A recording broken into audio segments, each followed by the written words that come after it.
Hey there, Doodle lover. Are you ready to finally feel proud of your Doodle's behavior? Not just their adorable face? Then don't miss my free 10-day Doodle Parent Challenge starting September 5th. It's the training reset you've been craving. Live, science-backed, and built just for Doodle parents like you. Head to thedoodlepro.com/parent challenge to save your free spot now. That's thedoodlepro.com/parent challenge. I'll see you inside.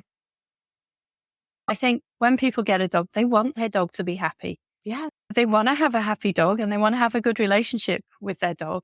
And so that's a really nice way to get people thinking about how to improve their pet's welfare, improve their pet's life, and at the same time, improve their relationship with their dog. And when you know what your dog needs and you provide the things that your dog needs, your dog is going to be much, much happier and they're going to have a better relationship with you. And they are much less likely to have any behavior issues as well, which again is good for you as well as being good for the dog. So I wanted to give people lots and lots of tips so that they could achieve that for their own dog and their own relationship with their dog. Doodle breed dogs are easy to love, but can be challenging to parent. I'm Doodle expert Corinne Gearhart, also known as the Doodle Pro, and I'm here to help Doodle parents have a more fulfilling and rewarding experience with their Doodles. No one has professionally worked with as many different Doodle breeds or has more experience with Doodles than I have, and I love to share my expertise in a fun, compassionate, and non-judgmental way. From my years of work and education in the pet care and dog training industry, I have an incredible network of skilled training, grooming, and veterinary professionals to share their knowledge with you and give you the Doodle-specific answers you're looking for. I hope you enjoy today's episode as I help you parent your Doodle like a pro. I'm so happy to have our author for our book club this month, WAG, Zazie Todd here. Zazie, thank you so much for joining us. We've been counting the days for you to be coming. Thank you so much for inviting me to chat with you. And I'm so thrilled that the book club chose to read my book. Thank you to all of you for reading it. Absolutely. One of our students in the Doodle Pro Academy said this is the book that she wished she had read when they were selecting their sweet dog and before their dog even had come home. So better late than never. We really enjoyed reading your book together. Thank you so much. That's lovely to hear. So I know that you have a background in academics and psychology, and then you did Jean Donaldson's Academy for Dog Trainer. Can you tell me how all of that came to be? You had your academic side, and then why you decided to get hands-on with dog training. Yeah, my background is in academic psychology, actually social psychology. I wanted a dog for years and years, but I worked too much. We worked long hours. I traveled quite a bit for work. It just wasn't an option. And then I emigrated to Canada with my husband. And finally, we had the option. We actually did have the chance to get a dog, and we got 2 dogs, Ghost and Bodger, who I write about in WAG. And I started writing my blog, Companion Animal Psychology. And my mom actually gave me a copy of John Bradshaw's book, Dog Sense, which is a fantastic book. And I was like, why didn't I know that canine science existed? But you see, as a psychologist, psychologists were not at all interested in dogs.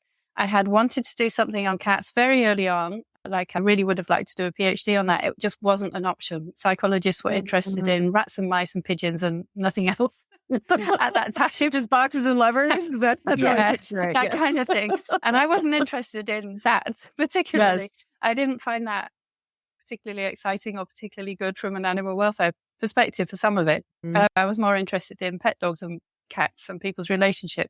And so I started writing my blog, Companion Animal Psychology, and I was just like, wow, this is so interesting. And I really love talking to people and telling them about canine science and feline science and about how it can help inform our relationship with our pet dogs and pet cats. And I enrolled in the Academy for Dog Trainers because I thought I've got all this psychological knowledge and background, but I want to make sure I've got the experience and practice with the dogs. And Jean's Academy is just amazing. It's an incredible education and I learned so much from it. And I used to think I was a pretty good dog trainer beforehand. I was not. until I had studied with Jean. It made such a big difference. It was just incredible. So I was really pleased to be able to do that. And that's really what set me on this path of learning more about dogs. And I'll be honest, I also was motivated by some of the things that I saw on TV about dogs, which were not true at all. And I thought, why do people think this? Some of those myths we've got rid of, but some of them still persist in some ways. And I think that is the detriment of dogs. So I'm really quite passionate about sharing good quality information that will help people have a better relationship with their dog. And having a PhD and a basis in science and just watching stuff on TV that just doesn't have that basis must have been really frustrating. It was quite surprising. Let's put it that way. But of course, I think in any field, it takes a long time for science to filter through. And I've heard people in child development, for example, say that it can take up to 40 years for things to filter through from the science right through to social workers and pediatricians and so on, all knowing all about it, about child behavior and child development. And I think it's the same in dog training. It takes a while. And I think we're lucky that now there are more places where we can read about science. If we want to stay up to date with it, it's much easier than it used to be. But even it takes time for these ideas to filter through and for people to know about them and realize that they're important. And most people who are pet parents, this isn't their profession. They haven't spent a decade studying learning theory and behavior. I almost take what you're sharing about that 40-year, what it takes, that drip down to get into the common knowledge, as forgive yourself if you don't know some of this stuff. If you just watch a couple of episodes of something on TV or your neighbor told you some advice or you remember how your parents did it, like we just do the best we know. Absolutely. Everyone is doing their best for their dog because they love their dog. And it's such a shame that there is information out there which suggests people should be doing things that actually are not good for their dog and not good for their relationship with their dog. And no one's to blame if they follow that because it's there. And also, I think if you get a puppy and you've had a puppy before, maybe that was 15 years ago, we know a lot more now. So actually we can do a much better job now. But I think people tend to think they know what they're doing because they've had one before. So, you know, the more you learn, the better a job you can do, basically. And I often say that it does mirror child development. So what my grandparents did, my parents didn't do with me. They learned more. And then what they did with me, I've learned more. And I use different methods with my kids. And I see the pattern delayed with pets, but following the same kind of reinforcement techniques and stuff, just a bit behind. Do you see the similar pattern? Yeah, I think so. And it's quite interesting, actually, often when I talk to people about why you shouldn't use aversive methods with your dog, people sometimes will start thinking about some of the aversive techniques that people use with them when they were a kid, which they didn't like. I mean, you know, and it can make people quite sad to think about those issues. We see that people understand there's a huge amount of science that tells us that it's really important not to use physical punishment with kids. But in the past, people used to think that was okay. And that's one of the ways things have changed. And as you say, it's still changing like that for dogs. But we have increasing evidence that using physical punishment, aversive methods like shock, choke collars, or even yelling at your dog is bad for your dog's welfare and has risks for your dog's welfare. But it's just taking time to filter through. It does. And my grandfather, he used a belt with my dad and he loved my dad. And he was the loving father he knew how. And then my dad didn't with me, but we would get spankings and he loved me and he did the best he knew. And of course, our dogs aren't human children, but it's the same that we do the best we know with the tools that we have. And that was something I loved a lot about your book, Wag. There's a lot of dog ears and highlights in it, but you made the science so accessible and digestible. And there was a lot I learned, and this is what I do for a profession, and I still continue and study. And I didn't feel judged at any point. if there was something I didn't know about before, you just made it really accessible just to be able to be understandable and non-judgmental at the same time. I really enjoyed that. Thank you. And I think everyone is doing their best. Everybody Yes. loves their dog, and it's important to recognize that. And no one can know everything. As an ordinary person getting a dog, by definition, you're not a canine scientist with all this Right. background, so you're not going to get everything right. Plus, we're all human. Even canine scientists make mistakes from time to time, I'm sure. So I think that's important. What I've tried to do is to explain the science behind things, because I think it really helps to understand why I'm recommending things. Then at the end of every chapter, I've got a list of tips of how to apply the science at home. And then right at the end of the book, I've got a checklist for a happy dog, which Yes. summarizes really the things from the book, the main points from the book. And I think people can use that to see what they're already doing, that they're getting right, to encourage them to keep on doing it. And maybe also they will find a few things that they're not doing, but that they might like to try. So people can use that to think about what would work for them and their own dog and their own lifestyle, to bring that into their dog's life. And so I hope that will be helpful to people, and it's not intended at all to judge people. No one will be doing all of those things. Yes. I've got friends who are real experts, and yet they still say, I'm not doing all of those things. No one can do everything, but you can pick things that will work for you and fit into your lifestyle and help to make your dog even happier than they already are. I think just to validate for you that the checklists are so helpful, one of our superstar students, May, in the Doodle Pro Academy, she listened via audiobook and she typed out the checklist for everybody so that they could be able to read it and check it off so they could have like a physical copy because it was so helpful. Oh, that's lovely. I'm glad it's so useful. It is. So I keep talking about the book, but Zazie, you have a couple great books. You mentioned the one on cats, but this one, WAG, that we're discussing today for our doodles, The Science of Making Your Dog Happy. And that sounds like almost lofty, right? Like, of course, we want our dogs to be happy, but then you give like such practical tips on how to tell if they are, and then how to get them to a happier place. Can you share a little bit more as to why you chose that as your topic and what dogs need to be happy? Yeah. One of the things we know these days about good animal welfare is that it involves positive experiences. So if you think about the past, scientists, and it sounds ridiculous to say it now, scientists used to argue that animals didn't experience emotions, that they were not emotional creatures. And although now we cannot say exactly which emotions a dog is experiencing at any particular point in time, we can't say for sure because we can't get inside their head. We can make guesses based on their body language. But it's now widely accepted that animals are sentient beings. They perceive the world around them. They have emotional responses to that.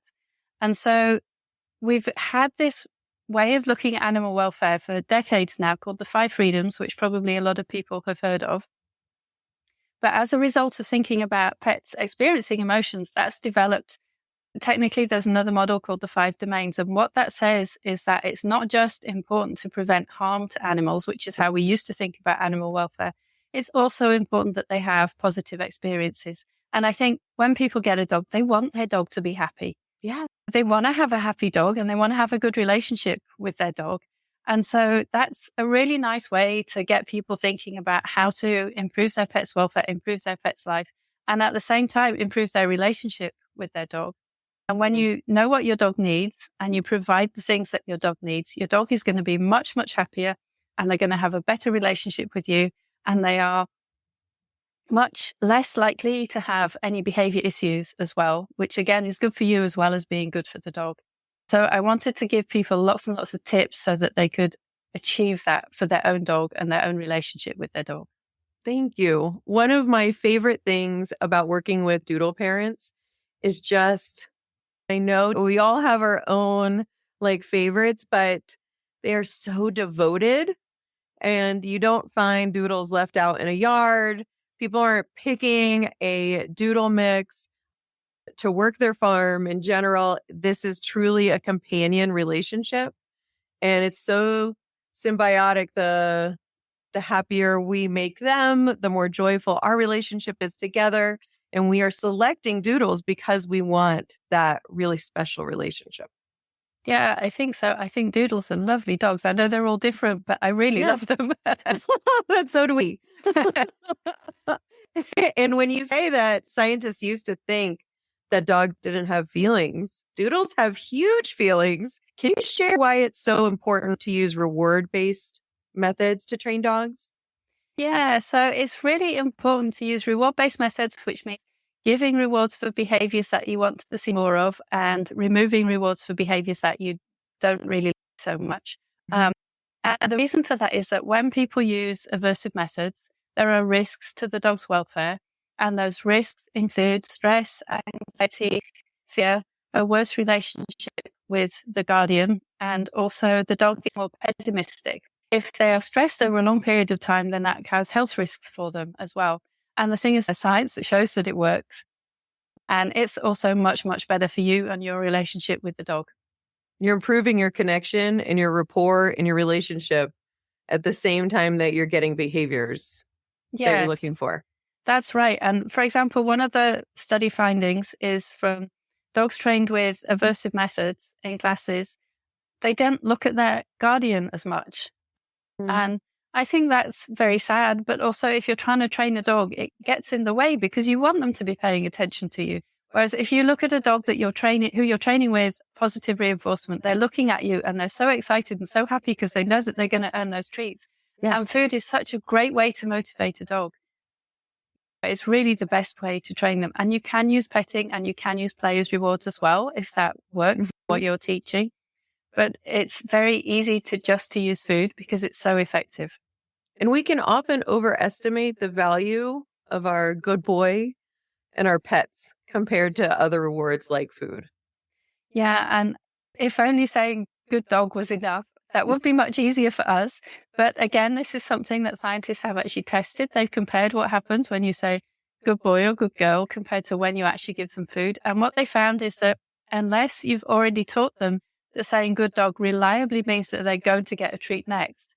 They don't care if you say it. Yeah, if you've paired it with a treat, then they know, okay, that's interesting. If you haven't paired it with a treat, they're not interested. It makes no difference to them because it doesn't mean anything to them.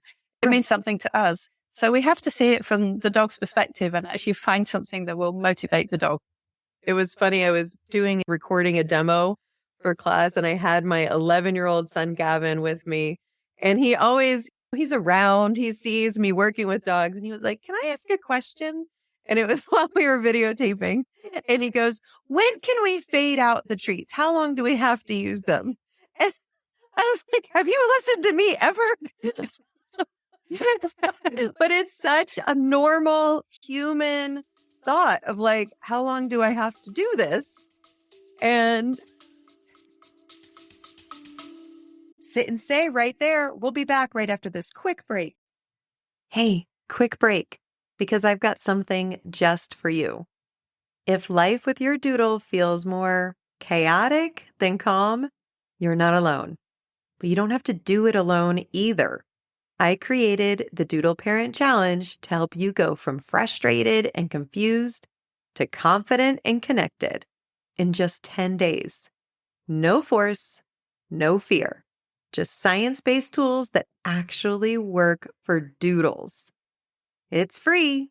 It starts September 5th, and I'll be there guiding you live. Head to thedoodlepro.com/parent challenge and grab your spot now. Let's make calm feel possible again.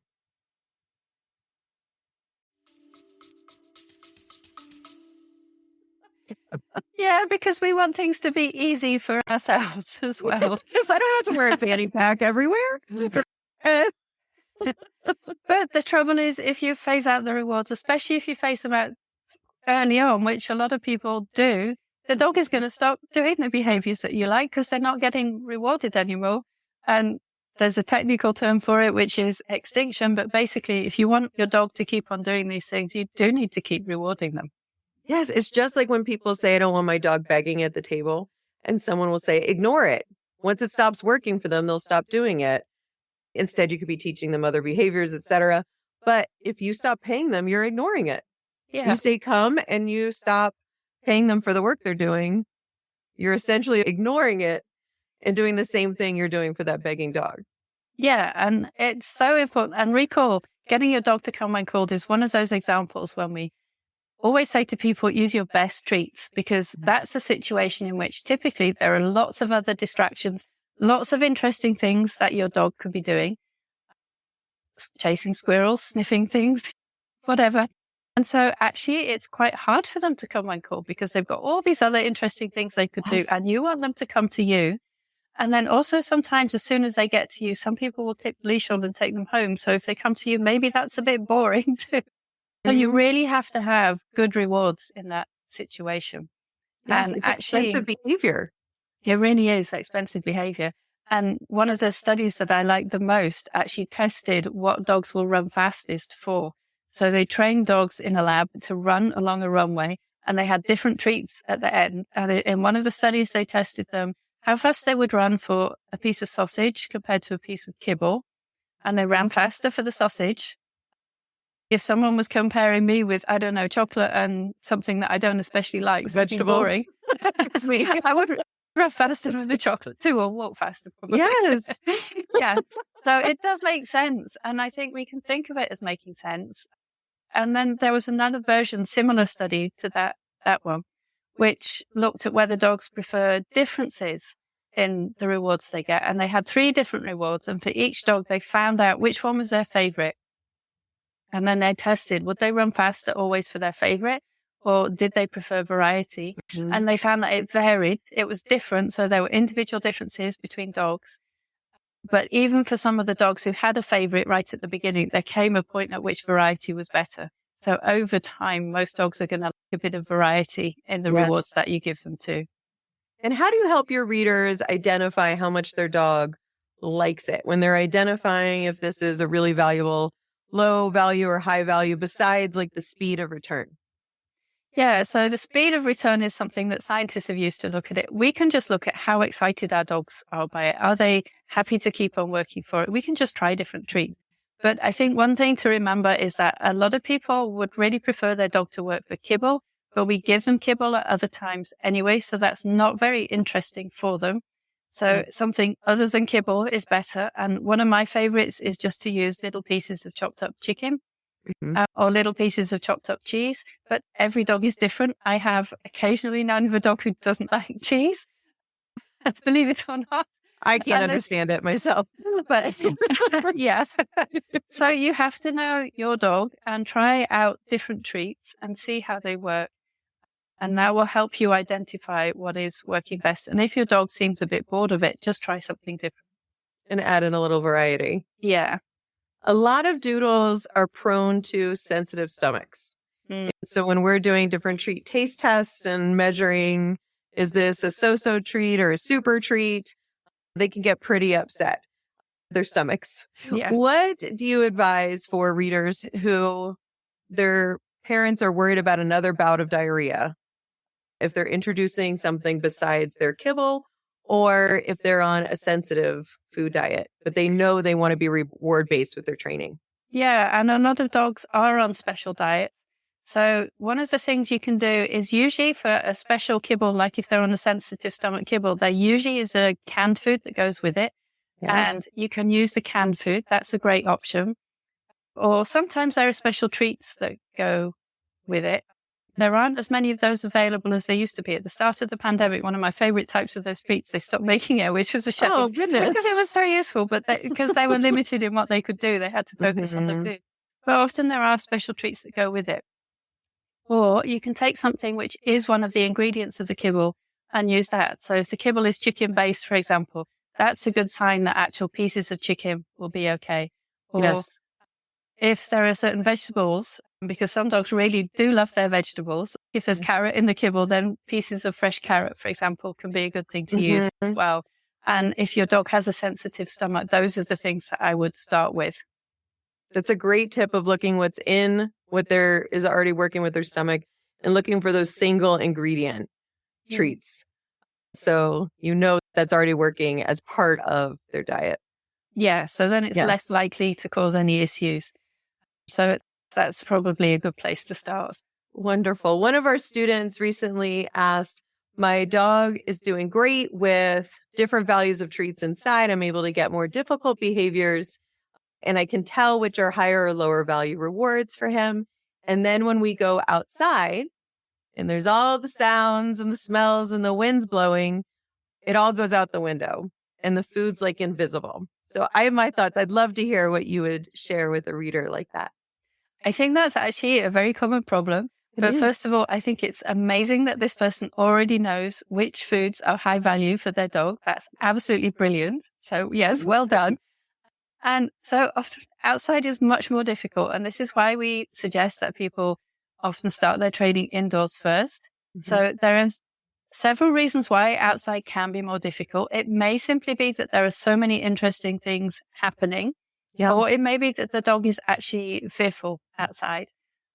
And so I would pay attention to the dog's body language to see which of those it is, because if they're fearful, then you're going to want to work on the fear. But most often it's just that there's so many interesting things happening. So you can break down how interesting outside is. You can pick less interesting places to start to train in. That would be one thing to do. If you're lucky enough to have a yard, then your yard could be a good place to do that. If not, the street close to where you live maybe could be a good place to do that. The front step before you're even like off of your property. Yep. Instead of just going to the park where there are so many other people, or just picking times of day when it's quieter and there aren't so many other things. And I think that would be the way to make outside become a bit less interesting and to start then, but you're still going to have to do lots of practice outside. And one of the reasons this is such a great question is that it shows how much practice is needed before a dog becomes really fluent in a behavior. And I think everyone always wishes their dog would just learn it like that. They know it in the house. Why don't they know it everywhere? It really just shows how much practice is needed. And it would be the same. For example, if I used to play the flute as a kid, and playing at home on your own is nice and easy. You don't have an audience. Then if you're on stage somewhere with a big audience, it's quite distracting and quite scary.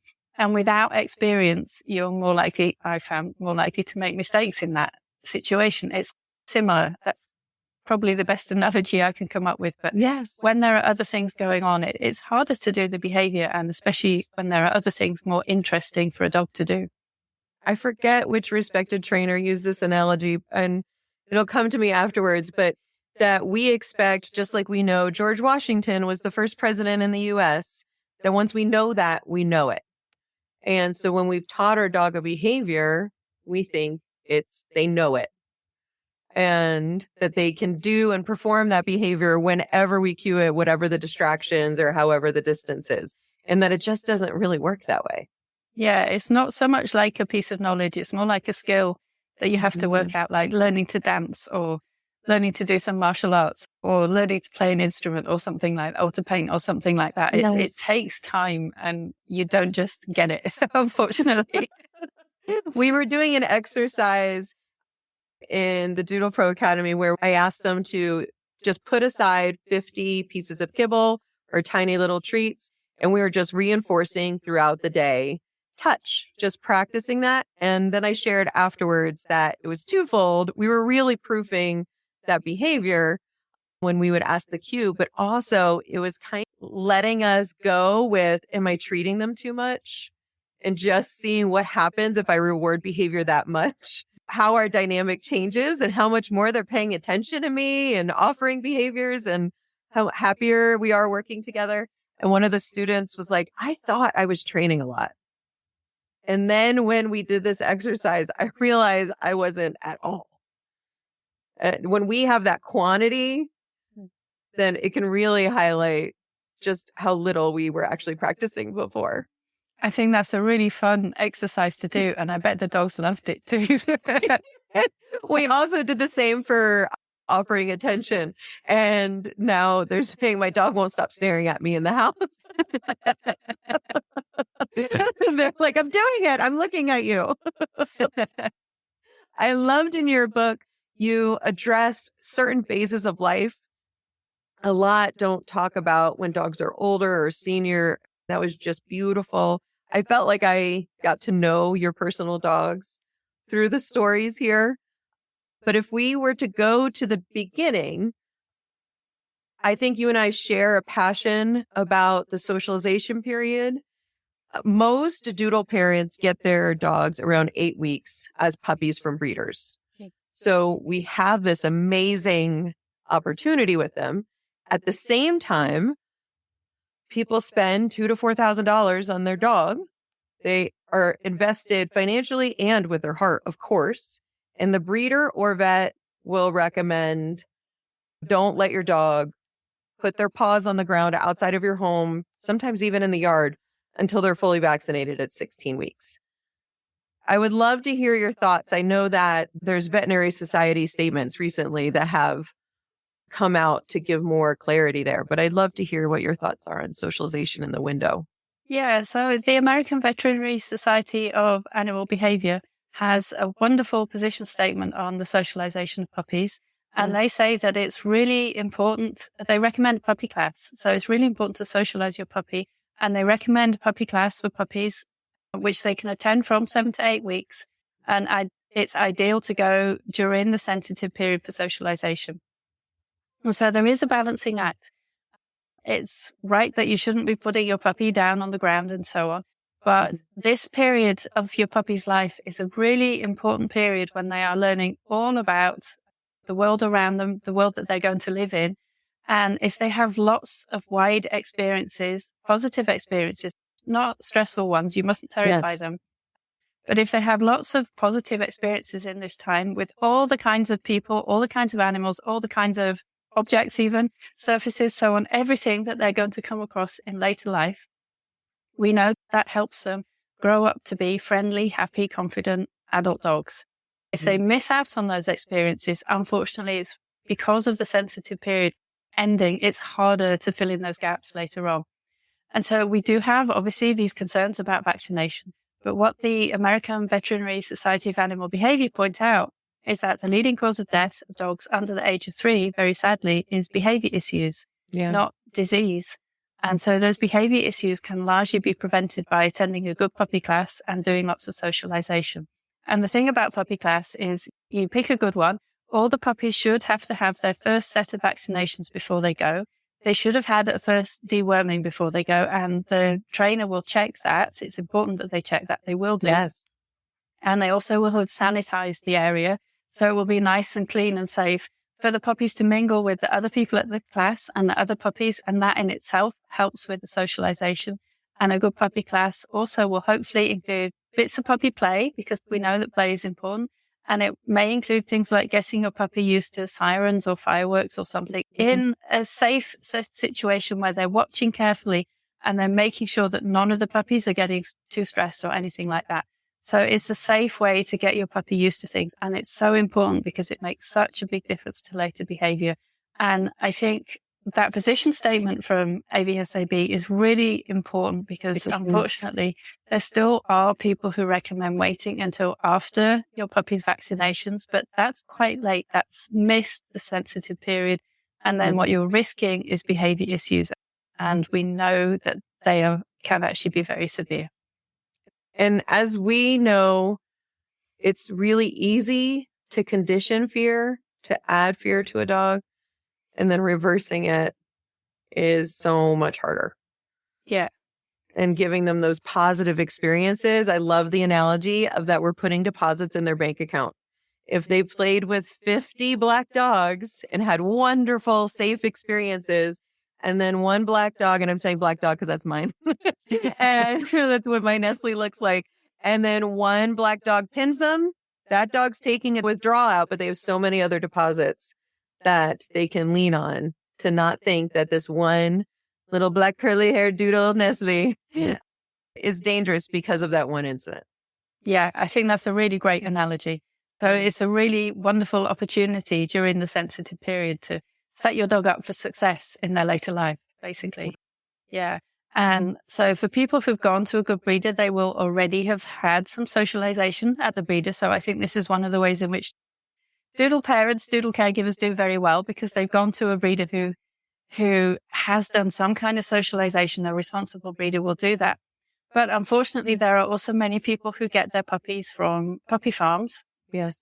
And they haven't contacted the breeder and chatted about anything. They don't really know much about the background of where their puppy has come from. And unfortunately, puppy mills can be quite bad situations. There is no socialization. Their puppies sometimes just live in a cage. They don't even necessarily get opportunities to play with other puppies. And so it's really important, especially important for those puppies to go to puppy class because they already have gaps when they're coming into your home. Whereas if you've gone to a responsible breeder, at least they will have done some socialization already and they will tell you about that. And so you will know that and you still have to build on it. But for puppies that really have missed out on that because they've come from a puppy farm, it's extra important. We need a lot more deposits. Yeah, you need a lot more deposits. And I think it's especially important in terms of having supervised play in puppy class in which the puppies are happy all of the time. The trainer does a consent test if they're not sure, because some of those puppies have come from backgrounds where they've not met other dogs. They've not had chances even properly to play with their own litter because they've lived in bad circumstances. So puppy class is really important for all puppies. And it makes me sad every time someone tells me that they're waiting until after the vaccinations. Because they're trying to do their best. They really are trying to do their best. Yes. They think they're doing the right thing, but they're really missing this wonderful opportunity. And unfortunately, there may be problems later on as a result of that. I mean, I could see it years later when I meet the dog and we talk about what the socialization experience was like. It's just years of work to make up for those few weeks. Yeah, that's right. And it's an abundance of love and caution. It's the most careful thing that you could try to do, but unfortunately it collides with their developmental needs. Yeah, that's right. That's a good way to put it. Yeah. And I do see a lot of people that get a second dog and they're like, we don't need puppy socialization classes because they love playing with my older dog. And so first you have to assume the older dog actually is enjoying this play style with a puppy and is young enough to enjoy it. But second, that's just depositing for that one specific dog, right? Yeah. And other dogs, unfamiliar dogs, are another matter. So at puppy class, they're meeting unfamiliar puppies, and that's great. And of course, you can't at that age risk them meeting unfamiliar adult dogs because you don't know if the adult dogs have disease. You don't know if the adult dogs will like the puppy and be friendly to them or not. You can't risk that. But in a puppy class, because everyone is a puppy, they don't have their full adult teeth yet. They're all still learning. It's a much, much safer environment for a puppy to meet unknown dogs. And that's important. So the dog in your home is not unknown for very long. And there's only one of them. So that's actually not a very big deposit if we're using that metaphor. And my favorite classes have skilled positive reinforcement based trainers that have a low ratio of how many puppies there are versus trainers and that they take frequent breaks. It's not an hour free for all where a dog's overstimulated, one's hiding under the chair. That's just throwing them in the deep end and let them work it out is just doing, I'm really killing this analogy here, but it's just doing so many withdrawals as opposed to deposits then. Yeah, so it needs to be a very carefully supervised situation in which the trainer and their helpers, because they will have helpers at puppy class too, they all are paying careful attention to all of the puppies. And the play sessions only need to be very short because there's a lot to fit in puppy class. There'll be short play sessions with not even the whole class as a group, but just with 2 or 3 puppies at a time. And then you'll be moving on to other things because there's a lot to fit in. But even those short sessions, they really can help a lot. And when we talk about the Vet Association's position statement and how they said it's actually more dangerous for dogs that have behavioral problems, which can be linked to the lack of socialization, most of the time that's happening during that adolescent period. When we look at who is given to shelters and who's relinquished, you have a whole section on adolescence. And I hear a lot of pet parents saying, my dog, as we talked about George Washington earlier, my dog knew this. And now suddenly they're a teenager and it's like everything's out the window.